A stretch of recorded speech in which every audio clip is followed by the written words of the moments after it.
My name is Ben Baltiscard, and I'm a freshman at Northeastern University. Going to an international school in London, my choices for university were overwhelming. Upon hearing that I was accepted into the NUN program, I was originally skeptical. However, through extensive research, I realized that this was a chance for me to do what most college students would never dream of in their first semester and study abroad.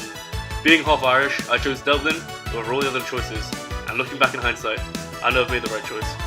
On September the 1st, I hopped on a plane and took a short, 1-hour flight from London over to Dublin, a new city full of people to meet and experiences to be had. Within the first couple of weeks, the whole Northeastern group was sent off to Causey Farm to learn about the agriculture of Ireland. I got a chance to get down and dirty with the animals and even milk a cow, something that's been a lifelong ambition of mine. I've also had the fortune to travel across the whole country. My first trip took me to Sligo, a region on the northwest coast of Ireland. We stayed at Nico Lodge, and during our 2-day trip, we spent much of the time hiking and learning about the history of Ireland. A few weeks later, we went to visit the west of Ireland. During all of our bus rides, I made sure to catch up on some well-earned sleep. Visiting the west gave me the chance to see an Ireland completely different to that of Dublin. Instead of the hustle and bustle of city life, we spent much of the time hiking as per usual and visiting the cliffs and more, a range of cliffs capable of challenging the cliffs of Dover back in my native England. With breathtaking scenes, I made sure to grab as many photos as possible.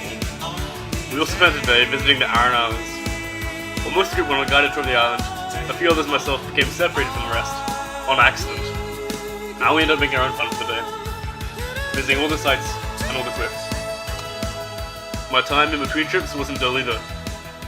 Most days to get to class at Dublin Business School, I would walk along the River Liffey, which let me take in some of Dublin's most picturesque landmarks and become more familiar with the streets of the city.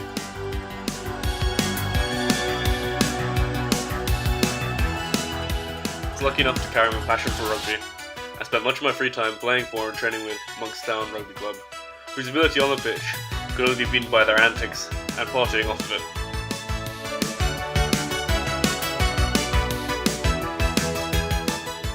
I also went to see Ireland take on the mighty USA in football, where Ireland thrashed them 4-1, leaving me as one of the few happy fans in my section of the stadium. As part of the program, we had to do volunteer work called service learning. I was enrolled with helping the Dublin Simon charity coordinate its fundraising day, which involved a fun run. I also took part in selling Christmas trees for the YMCA, both of which raised significant funds to help those in need. Our last trip with the university took us to Northern Ireland. We got to see both the natural beauty and the political history of the country. At first we toured the city of Derry, commonly known as Londonderry back in England. We found ourselves walking the paths and roads of some of the most shell-shocking events in Northern Ireland's violent history, commonly referred to as the Troubles. This included learning about the Bloody Sunday Massacre and visiting the murals of the victims of the violence that maligned the country for more than 30 years. After spending time there, we continued to Belfast. Most notably, we visited the Peace Wall, a wall in the middle of Belfast, which is built to segregate the Catholic and Protestant communities for their own safety.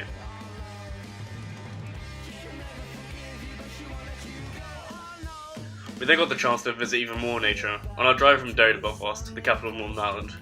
Most notably, we visited the Giant's Causeway, a body of natural tower-like stones made naturally over the years into hexagonal shapes, one after the other.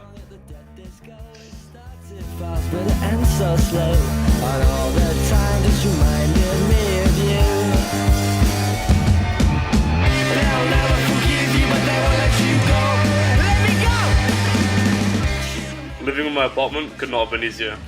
With 2 spectacular flatmates, I spent much of my evenings making up recipes, a lot of which didn't go so well, and eating takeout that rarely looked as good as I imagined. I know that my time in Boston will be another new and exciting experience, but it will be hard for me to not miss my time here, on the Emerald Isle.